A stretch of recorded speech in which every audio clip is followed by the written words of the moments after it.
Due to this Prime Minister's failed economic policies, Canadians are worse off now than they were when the Liberals formed government. Former Finance Minister Bill Morneau acknowledged it in a speech when he said, and I quote, "I'm much more worried about our economic prospects today in 2022 than I was 7 years ago." And I'm sure the Liberals will accuse Morneau of spreading disinformation. Young Canadians can't afford a home. Seniors can't afford groceries. Canadians can't afford to fill up their cars. The Liberals have completely mismanaged the Canadian economy. Why don't they just admit it like Bill Morneau did?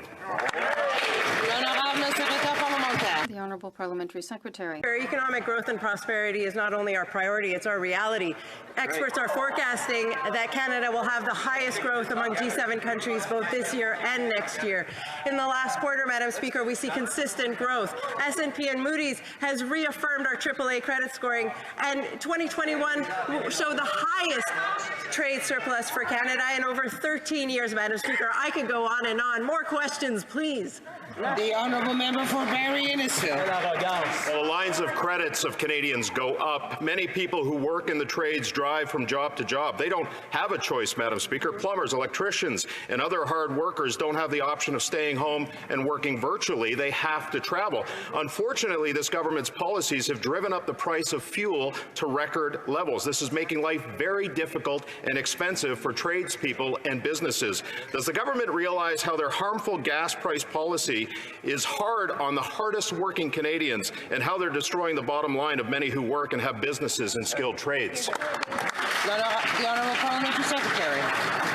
Madam Speaker, we absolutely support the hardworking tradespeople in Canada. And Madam Speaker, there are a number of measures in the budget which are going to help all Canadians face the increased cost of living and the increased gas prices. But unfortunately, last night at the absolute 11th hour, the Conservatives filed 62 motions in order to block the budget implementation bill, in order to block $2 billion being sent to the provinces in order to help with emergency surgeries, in order to block funding for vulnerable Canadians, in order to block our support for subsidized dental care, Madam Speaker. This is unfortunate that these political games are being played. For Central Okanagan, Similton and Nicola. Madam Speaker, the last time Prince Edward Island had inflation as high as 9%, it was in the 1980s when there was also a big borrowing, tax and spend, inflationary Liberal Prime Minister in office.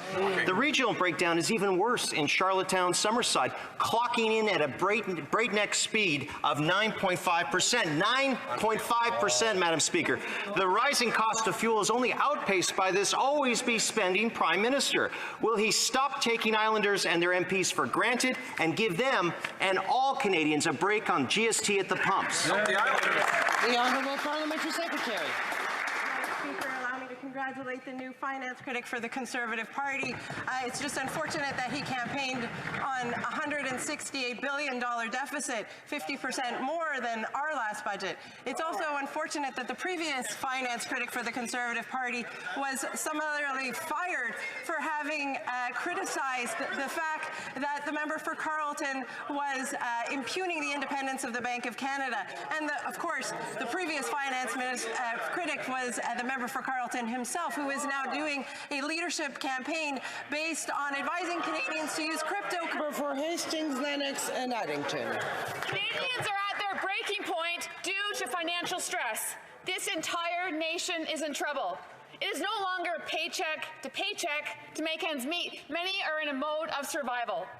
On top of maxing out credit cards, people are transferring balances from one credit card to another just to avoid insolvency. Out of control spending, record high cost of living, and empty platitudes from this indifferent government is getting old.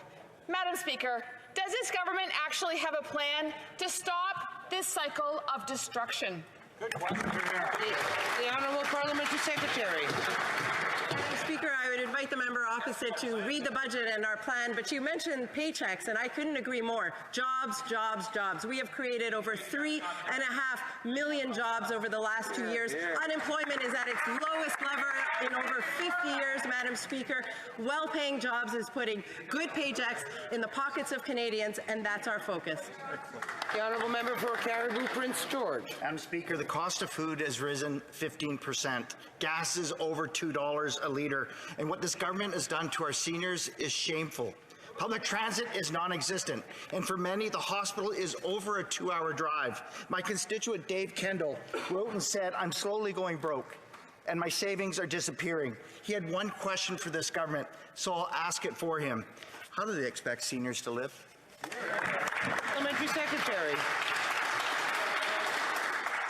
Madam Speaker, we are doing everything possible in order to support Canadians through this difficult time. We understand that the cost of living is rising. It is due in large part to the war begun by Russia. But Madam Speaker, I would urge the Conservatives to please reconsider. Last night they filed 62 different motions that are essentially going to delay or gut the budget implementation bill, a budget that includes support for seniors, that includes support for vulnerable Canadians. Please, Madam Speaker, I urge the Conservatives to help support Canadians.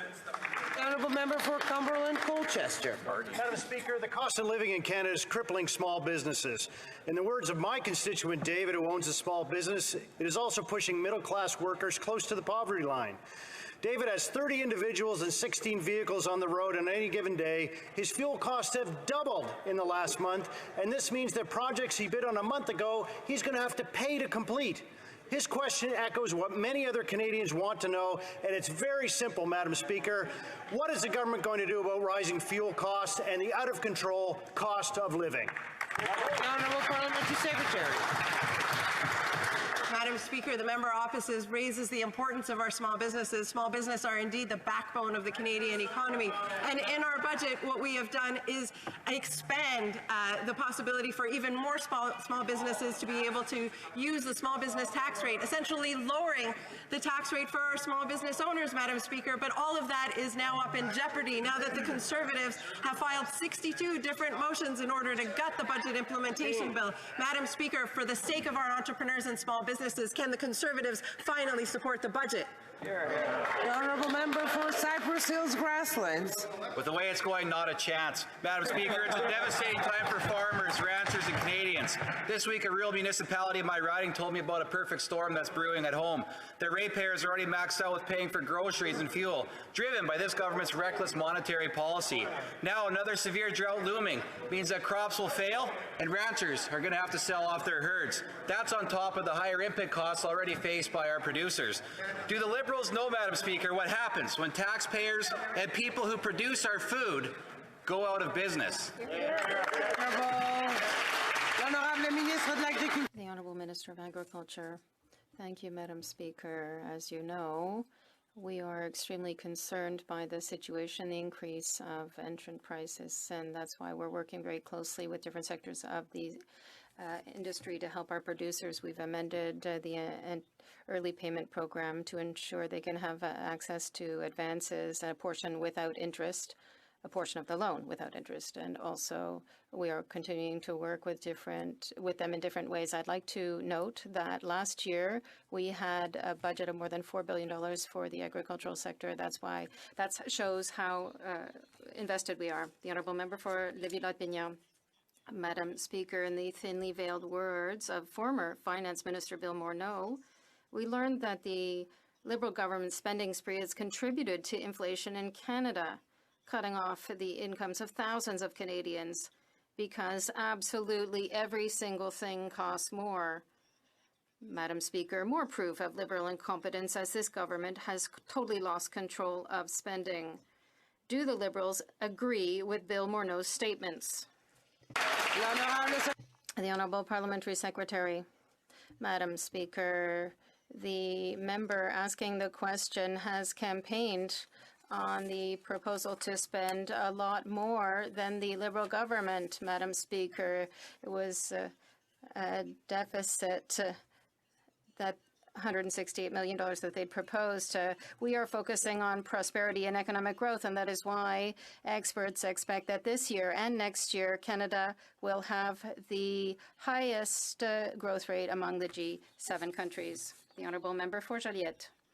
Madam Speaker, the luxury tax in C-19 misses the mark. It spares the rich who buy private jets, but it taxes Quebec's aerospace industry. My Liberal colleague knows this. She promised 2 weeks ago, and I quote, to make sure that our manufacturers don't pay the price. Since then, her government has voted against all our amendments that would solve the problem.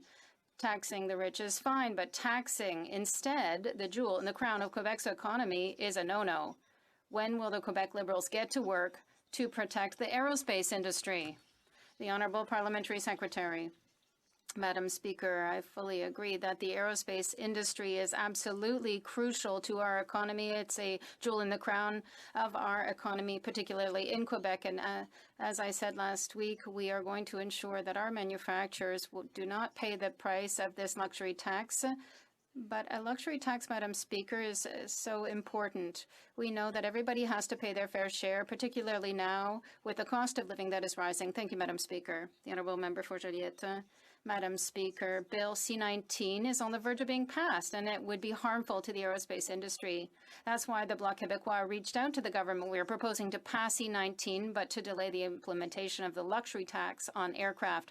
The government doesn't understand the impact its ill-conceived measure will have on our businesses. At the very least, it should take the time to study them. Will the government accept this reasonable compromise on behalf of our workers, our businesses rather, and their workers? The Honourable Parliamentary Secretary. Madam Speaker, it's always a pleasure to be able to collaborate with the Bloc Québécois on important files such as this one. Madam Speaker, we are sealing 62 different amendments by the Conservatives that is blocking the progress of this bill. I hope that the Bloc Québécois will help us in order to ensure that we can pass our budget bill and help Canadians with our budget. Thank you.